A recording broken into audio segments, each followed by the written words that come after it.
পর্দার মা ঝিলের বিয়েতে একই উপহার দিল। মিনু মাসির মুখে হাসি। বিস্তারিত জানতে ভিডিওটি দেখুন। আজকের দিনটা মধুমিতা সরকার উদ্যাপমাল্য চক্রবর্তীর জীবনে চিরস্মরণীয়। 23 জানুয়ারি বিয়ের আসরে শুভদৃষ্টি হাসি আর আনন্দের মাঝেই চোখে পড়ল ঝিলের পর্দার মা মিনু অর্থাৎ শাহানা সেনের উচ্ছ্বাস।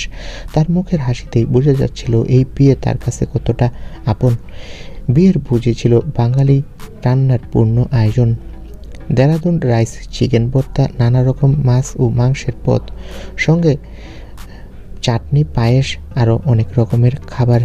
এই জমকালো মেনুর মধ্যেই ঝিলের পর্দার মা মিনু মানে অভিনেত্রী শাহানা সেনের আনন্দ ছিল চোখে পড়ার মতো।